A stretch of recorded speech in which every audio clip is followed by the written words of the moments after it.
Hello and welcome to the Beauty Know-It-All. Today is a requested vlog about niacinamide, or as it's also known, vitamin B3 or nicotinic acid.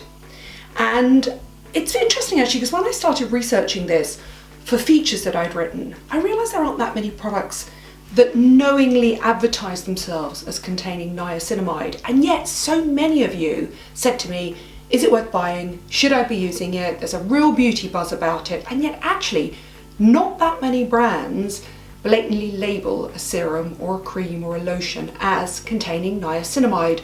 And so I'm wondering where the beauty buzz is coming from, apart from the fact that there should be a buzz about niacinamide, because it genuinely works. It's a sort of unsung hero in your beauty arsenal of ingredients to look for. And the first time I ever heard about niacinamide was actually not in the context of what it's most famous for nowadays, which is actually the treatment of enlarged pores and oily skin and skin prone to breakouts. But actually it was about pigmentation. And that's when Olay actually launched a range that was specifically designed for pigmentation. And they were talking about this B vitamin. So what exactly does niacinamide do in the skin? Well, it does a lot of things, to be honest. Vitamin B3 performs 4 functions, possibly 5 functions within the skin. So let's list them.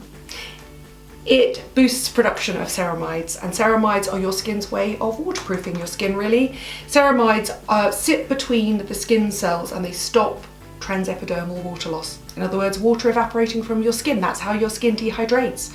So if you can improve your ceramide function, you improve your barrier function, you have a healthier, plumper, more juicy skin, less prone to irritation and redness.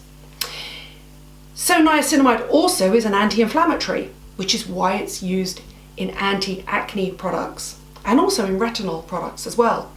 Because acne skin is inflamed skin, prone to breakout is inflamed skin. Therefore, if you can calm the inflammation, you can help tackle the source of the problem.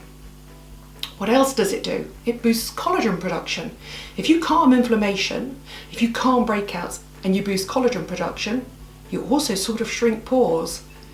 Whether you'll see a dramatic shrinking in your pores, I've yet to be convinced, but the studies are out there. And the percentage of niacinamide that you're looking for is 5%. That's the percentage that has been tested and trusted to visibly shrink pores. Whether you're actually going to see this with the naked eye, I'm not so sure.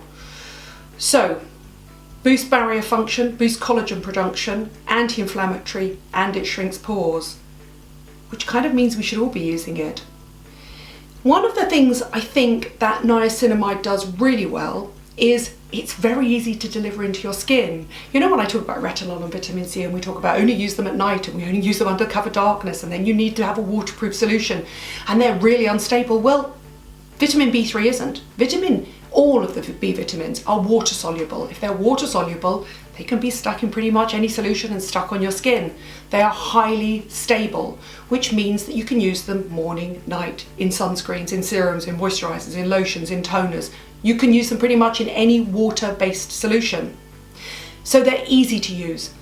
Above 5%, they can be slightly irritating to the skin, and some of the products I'm going to go through are at higher than 5%, but that's because they're going to be used as a booster. They're designed to be mixed into your skincare rather than be put straight on the skin. So let's have a look at some of my favourite niacinamide serums. I'm going to start with one that I've used quite a lot, and this is SkinCeuticals Metacell Renewal B3. Now I haven't got a percentage on this, but it's a milky solution which is easy to use. It's a serum and it's a first step in the morning calming, soothing skin barrier repair, also tackles pigmentation kind of serum. This isn't the sort of serum I would necessarily use if I want to shrink my pores, but it's lightweight. It says first steps of aging, first signs of aging. Well, I'm a lot older than that, but I really like it. Another one I really like is the Alpha H Vitamin B with copper peptide. Now, I'm going to do a vlog about peptides, and I'm going to try and keep a straight face because any of you that know me for a long time will know that I once had the word pentapeptide shouted at me in the street. That's for another vlog. But this is vitamin B with copper tripeptide, and again, this one actually, despite the fact that it looks milk on the outside, is a sort of light green, super lightweight serum, really watery. Now this would go brilliantly, absolutely brilliantly, all over your skin, first thing in the morning. Oh, I love an active ingredient, non-scented skincare product. This basically would go all over your skin, morning and night, before everything. Before your retinol, before your vitamin C. Don't worry about vitamin C and niacinamide. It's scaremongering. They sit absolutely perfectly together. The research that said that putting vitamin C with niacinamide could technically turn it into nicotinic acid is out of date. It really is. They were unstable, really old-fashioned formulations. You're fine with these now. Look, it's gone in. Not sticky. They're so easy. This is such an easy step to add into your skincare for all of its benefits. Let's look at a budget one. I really like the Ordinary 10% niacinamide, which has actually got zinc added to it as well. Zinc is not only a mineral that your skin needs, but it also calms and soothes it. So here we're going up to 10%, which I have to say I probably wouldn't use all over my skin if I was prone to irritation. But if you've got big pores, enlarged pores, nose, chin, somewhere like that, T-zone, such a great value for money little 10% niacinamide. And also, this is the Paula's Choice one. Again, it's a 10% booster. This is the one that Paula used with her vitamin C every single morning when we talked to her. I'll put the link below when I talked to Paula of Paula's Choice about it. Again, this is the same. It's super lightweight, it's water-based, goes on the skin in seconds. I mean, it would even go on before your hyaluronic acid. It's even lighter than a hyaluronic acid. But also you can add that as a dropper, as you can with the Ordinary one. You can add them to skincare in the palm of your hand and mix it on. So you could add that to your moisturizer, for example, or to your cream, or to your night cream.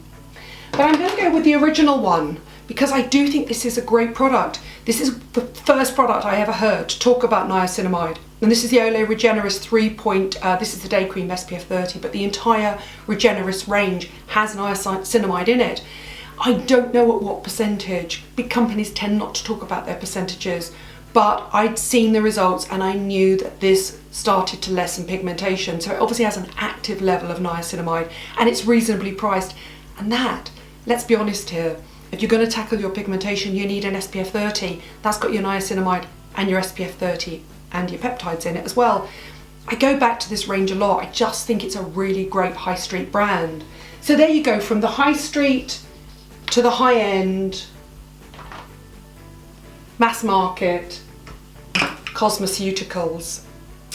Niacinamide, I suspect, is going to start appearing in a lot more things in the same way that hyaluronic acid and vitamin C has started to do.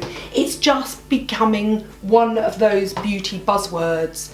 And I think if you are starting to ask me about it, you're starting to get excited about it, which is why I've done this vlog, then this discussion needs to be had. So I hope I've answered the questions. It boosts collagen, controls pigmentation. By virtue of the fact that it's anti-inflammatory and it boosts collagen, it claims to shrink pores. Whether that will be visible enough for most people with enlarged pores, I'm not so sure, but if you can combine it with a salicylic acid that would clean out your pores, it's got to be worth trying, right? It's anti-inflammatory, it boosts ceramide production, so it boosts the barrier function of the skin. Therefore, we should all be using it, right? I don't have enlarged pores, I do have pigmentation. I would combine that with vitamin C for that. And we all need better barrier function. That's our primary goal in life, is to have skin that is as healthy as possible. My guide to niacinamide. Any questions, ask me below. Using any niacinamide you like? If you can even find one that I haven't listed here, I'd be impressed. I can find no more than maybe, what have I got, 1, 2, 3, 4, 5, 6 or 7 products that even have niacinamide written on them. But I think you'll find this time next year there's going to be a lot more. Any questions, ask below. Tell me if you're using any niacinamide products you like. And I promise in a couple of weeks I shall do peptides as well. Thank you for joining me.